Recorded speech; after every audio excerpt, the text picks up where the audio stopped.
Vraiment, je voudrais dire au capitaine président Ibrahim Traoré que monsieur le président, vous dérangez. Non, vous dérangez. Vous voulez montrer quoi à qui? Non, c'est ça. Non, vous dérangez, monsieur le président, vous dérangez. Ah! C'est-à-dire, un homme peut être aussi juste. Un homme peut être aussi sincère. Un homme peut-il être aussi honnête? Parce que ce que vous êtes en train de faire là, vous êtes en train de changer les codes. Chez nous ici en Afrique, on sait que les présidents sont les dieux. Maître Black Oya, homme de droit. Docteur Monkamgalamo, le tout-puissant docteur depuis Washington. Freeman, le dollatier de Paris, le seul parisien qui parle en dollars, le dollatier saoudien. Nils, depuis Berlin. Giordano, depuis Berlin. Vraiment, je voudrais dire au capitaine président Ibrahim Traoré que monsieur le président, vous dérangez. Non, vous dérangez. Vous voulez montrer quoi à qui? Non, c'est ça. Non, vous dérangez, monsieur le président, vous dérangez. Ah! C'est-à-dire, un homme peut être aussi juste. Un homme peut être aussi sincère. Un homme peut-il être aussi honnête? Parce que ce que vous êtes en train de faire là, vous êtes en train de changer les codes. Chez nous ici en Afrique, on sait que les présidents sont les dieux. Chez nous en Afrique, on sait que les présidents sont des seigneurs. Ce ne sont même pas des êtres humains, c'est des seigneurs. Mais toi, tu es en train d'enlever le mythe. Tu es en train de montrer qu'un président, c'est un homme de proximité. C'est un homme en relation directe avec son peuple. Non, tu casses les codes, c'est un babon. On nous a toujours appris que un président, bon, chez nous encore en Afrique centrale, c'est la magie. On nous a appris qu'un président, c'est un seigneur. C'est pas un être humain. Oh. Tu viens de faire quelque chose qui me pousse à croire que nous devons croire. Quelque chose va finir par arriver. Tu viens de poser un acte qui me montre que il suffit de la volonté. Il suffit d'une vision pour que l'Afrique se place au sommet du monde. Déclaration des biens. Dans tous les pays africains, y compris le pays dans lequel je viens. Dans la loi, c'est clair. Le président doit déclarer ses biens. Mais maintenant, c'est au niveau de l'acte. Donc, c'est maintenant poser l'acte. Ah! Jusqu'à tu viens, tu sors, toi, tu dis que non, voilà. Tous tes biens sont évalués à combien? 128 000.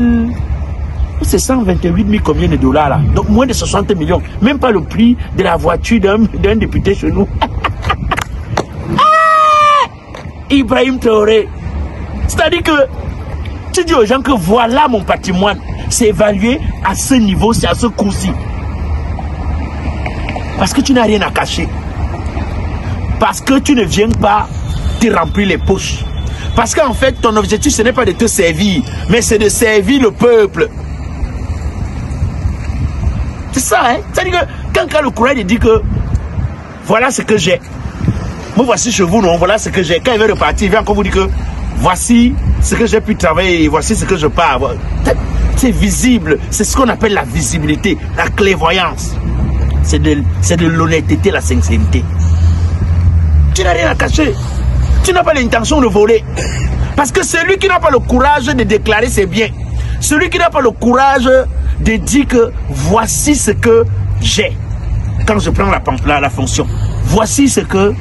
Il n'aura pas le courage de dire que voici ce que je pars avec quand je suis en train de partir. Parce que tout peut arriver à tout moment. Et comme ça ne suffit pas, tu pars plus loin. Capitaine Ibrahim Traoré, tu pars plus loin et tu dis que tu ne souhaites pas avoir une augmentation de salaire. Non, tu n'es pas un être humain, tu déranges. Tu n'es pas un Africain, tu as seulement la peau noire.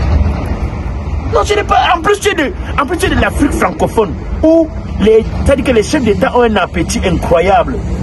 L'Afrique francophone où les dirigeants, c'est-à-dire, ils viennent avec un appétit que tu ne peux pas mesurer. J'ai l'impression que quand un dirigeant parvient à arriver à la tête d'un pays de l'Afrique francophone, son objectif c'est de devenir le Camerounais le plus riche quand il va quitter le pouvoir. Mais toi tu viens, tu dis, tu ne veux pas d'augmentation de salaire. Parce que oui, tu as envie de servir le peuple. J'ai toujours dit aux gens, il y a des leaders, il y a des dealers, mais il y a aussi les leaders. Tu es un leader, tu n'es pas un dealer. Parce que beaucoup de nos leaders sont des dealers. Beaucoup de nos leaders sont des dealers. Tu dis que non, tu ne veux pas d'augmentation de salaire. Souvent, tu t'assois comme ça, tu regardes l'argent que certains ont amassé. Tu regardes c'est-à-dire que leur envie, leur appétit de l'argent, de la richesse. Tu te poses la question, est-ce qu'ils sont en santé? Ce n'est pas déjà la maladie? Que vont-ils faire de tout ça? Même les 7e génération ne manquera de rien. Les 1000e génération, mais ils sont toujours là, avec un appétit incroyable. Toi, tu viens, tu dis, je suis venu servir. Et tu vas encore plus loin, tu dis que non. Tu ne souhaites pas qu'un membre de ton gouvernement utilise l'État pour faire les affaires. Oh, Ibrahim Traoré. C'est pas si tu as signé une polygamie ou pas. J'ai mes cousines ici. J'ai même les soeurs qui peuvent retirer au mariage. Je ne sais pas si tu as signé polygamie ou pas, Ibrahim Traoré. J'ai mes cousines au Cameroun là. Je prends, je te donne. Tu dis que tu ne souhaites pas qu'on utilise l'État pour faire les affaires. Bon. Il y a des pays où... il y a des pays où tous les fonctionnaires, tous les hommes d'État sont des hommes d'affaires. C'est-à-dire qu'ils utilisent leur position d'homme d'État, leur position de membre du gouvernement pour faire des affaires. Tu entends que la fille de tel a déjà au moins 2 titres d'exploitation de mines. Tu entends que la fille de tel est propriétaire de comment je vais dire ça, de 5 hectares de terrain à un endroit où le mètre carré de terrain coûte 100 000. Tu te poses la question, sa fille qui est encore au lycée là, ou qui est encore à l'université là, elle a travaillé quand? Comme il a volé ce qu'elle a trop mis sur son nom, lui met la honte, il met son nom et son enfant.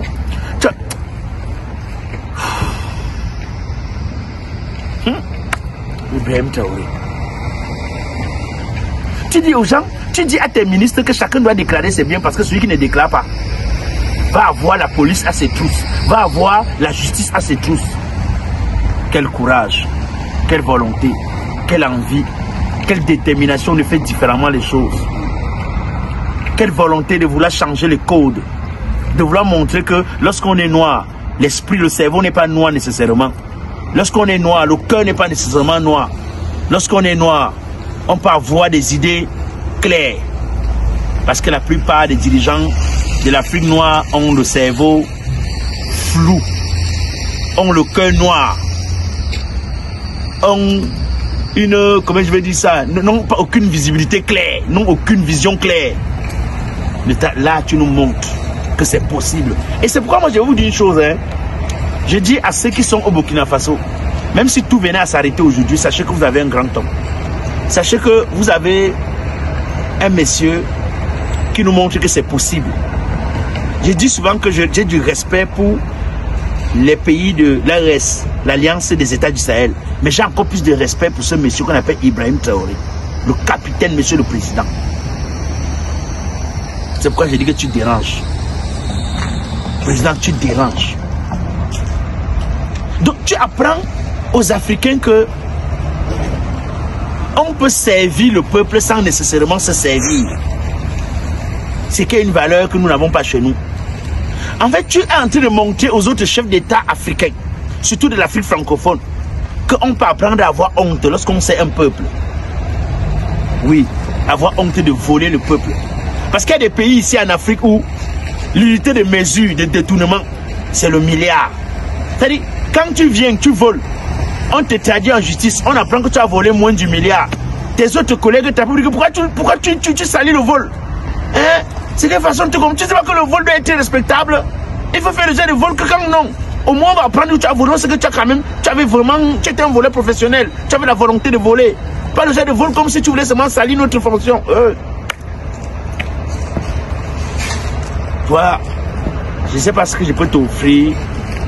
Mais donne-moi ça, ta situation, si tu es polygame ou pas, Ibrahim Traoré, le capitaine, monsieur le président. Si tu es polygame, j'ai même des cousines ici qui sont mariées, prêts à retirer en mariage. J'aime des soeurs ici qui sont mariées, c'est comme si elles n'étaient pas mariées, pour les retirer. Je vous ai déjà dit, puis doucement, doucement, un pas après l'autre, on n'est pas pressé. Hey, pour la petite histoire, je vous ai dit que